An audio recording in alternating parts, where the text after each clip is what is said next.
behind Clay and Pastel. And today, we are going to answer the most asked questions that I've been receiving from you guys related in claying. Question number 1. ADC po ba ang gamit nyo? Yes po, ADC. ADC stands for Air Dry Clay. Anong brand ng clay po ang gamit nyo? Sana masagot. I personally use Hulma Air Dry Clay. Ito yung brand na ginagamit ko for baking custom orders like chibis, souvenirs, and any personalized gift. How do you purchase po? So this is the clay I'm using. It's from Hulma, Manila. They have their FB page and they're also on Shopee.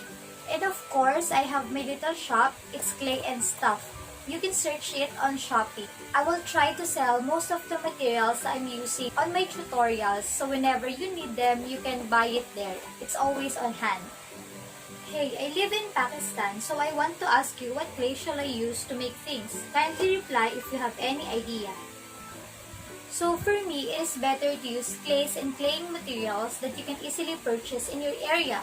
For example, you have rush orders, you can easily buy them. Less cost of money and cost of time. But if you really want to try the clay I'm using, I think they can ship it from Philippines to Pakistan. But of course, it will cost you some time and some money for shipping. Hala, didn't know you could add glue. Thank you! Yes po, you can use white glue. Ang brand na gamit ko is Elmer's Glue. Makakatulong siya to secure the parts of the chippies and yung mga clay projects natin para mas tumibay. Yung lalo na yung sa, for example, yung sa chibi, yung arms and yung sa body, yun yung mabilis matanggal kapag gumagawa ka ng isang chibi figure. So, para mas secure yun, na mas matagal na hindi agad siya matanggal, you can use this to attach the parts. What should I apply or use to prevent the clay from sticking into silicone mold? You can use baby oil. So this is the oil I'm using. You can also use another brand. What I do is I get a little bit of cotton or a tissue and then just put a little bit of oil on it. Dab it into the surface of the mold. And now you can mold your clay without sticking. Can you paint over air dry clay? If yes, what type of paint should I use? Yes, you can paint it over using acrylic paint. These are the first acrylic paint I bought at National Bookstore, but some of the colors are empty. So I bought the bigger tube of this brand. And I also tried this brand. It's only 45 pesos for 60 ml.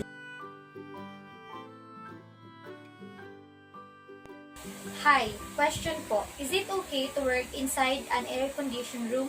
Makaka-affect po ba siya sa quality ng clay? Ako po kasi pasmado yung kamay ko. Kapag nagki-clay po ako, napapansin ko na medyo mainit yung panahon, lalo ngayon, summer, talagang naka-open yung aircon or kaya nagtatapat ako ng fan habang nagki-clay.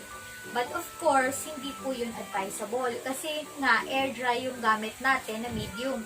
So, ang tendency, mas mabilis po talaga matuyo yung clay natin.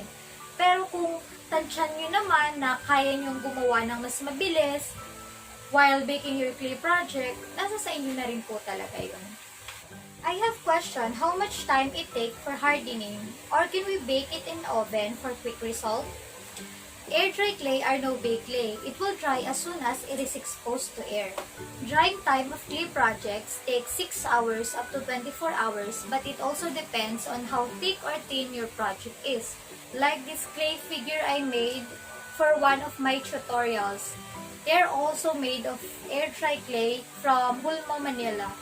So I dry them overnight. If I'm making clay figures like that one, I really let it dry overnight just to make sure that it is fully cured, especially on the inside part of the chibi. Hi, love the tips. By the way, do you use molder for chibi face or you make mold one manually? Yes, I use molder for chibi face, especially when I'm doing bulk orders. This is from Shopee. It helps me to make my work easy and fast. And it makes my chibi faces looks uniform. What I do is I mold it here and then tweak it a little bit.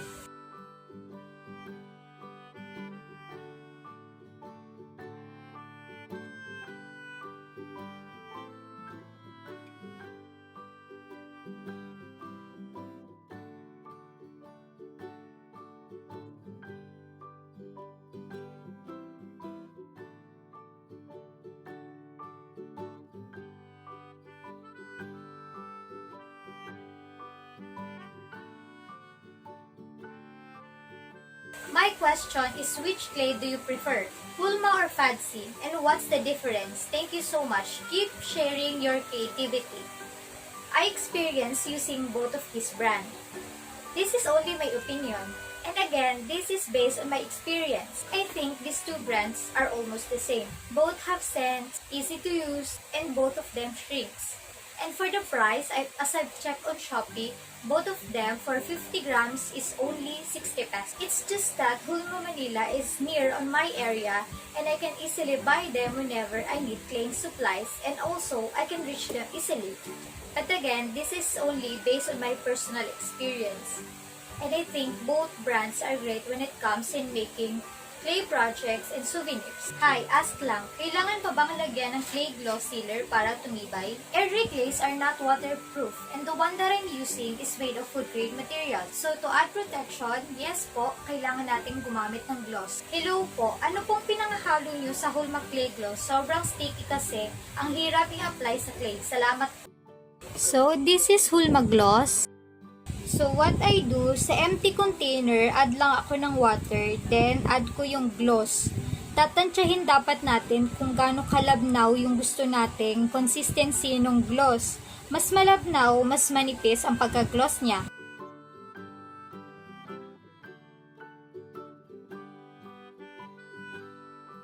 Ito yung keychain na sobra na ginawa ko dati. Bend mo lang yung dulo. Yan, para magkameron tayo ng sabitan. For me, mas madaling mag-gloss kapag keychain compare sa figurine. Kasi yung keychain, meron siyang sabitan. Pag nag-gloss ako, lalo na kung keychain nga, sinasawsaw ko na lang sila. Gusto ko kasi yung makinis yung finish. Hindi ko kasi ma-perfect yung using brush. Then, tak-tak natin ang excess. Ingat kapag yung project natin is merong color na humahawa, like yung black, yung hair neto. Yan yung color na nagbi-bleed, lalo na kapag nababasa. Ginagawa ko, kumukuha ko ng wet tissue, pinupunasan ko yung edges, yung may black, lalo na kung doon ay ipon yung gloss, para maiwasan yung pagtagal ng gloss doon and maging dahilan ng pag-bleed ng color. What do you use in final coating? I saw here in YouTube, they use clear Boston spray paint. What can you say? I think Boston is a brand. And yes, you can use acrylic spray paint on your clay project as a sealer. You can buy them at any hardware store. Hi, I want to try claying, but I'm quite lost with where to start. Do you have a list or recommended tools or materials for beginner? When I decided to start claying, I only have limited amount of money to buy the raw materials I need. So I decided to buy the tools that can be used for chibis and for souvenirs. And I remember one of them is dotting tool, because before I am a polymer clay user. And for the clay, I choose to buy the primary colors together with white and black. And I think this also applies for air dry clay user. I would suggest that you buy primary colors together with white, black, and skin tone. Because from that color, you can come up with the new colors. You can also think if what clay projects you are going to make. Is it clay figures, name tags, or souvenirs? And from there, you can decide what tools you are needed to make those projects. If you are into souvenirs, you need cutters for bases, texture stamps, molds, and other materials that you're gonna use like magnets or keychains.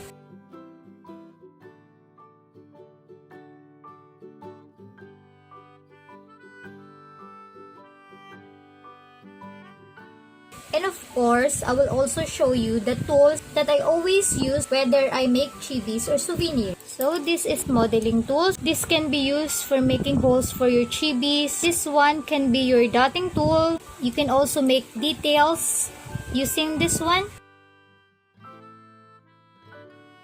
I also have this acrylic flat. This can be used to flatten your clay. You can also use this rolling pin, non-stick rolling pin. This comes with ring guide to make sure that your clay is even. Just put it here and here. I also have this half-round silicone mold. This is used for measuring clays. I also have this to cut our clays. And that's it for today. I hope I answered all your questions and thank you for watching. Happy claying!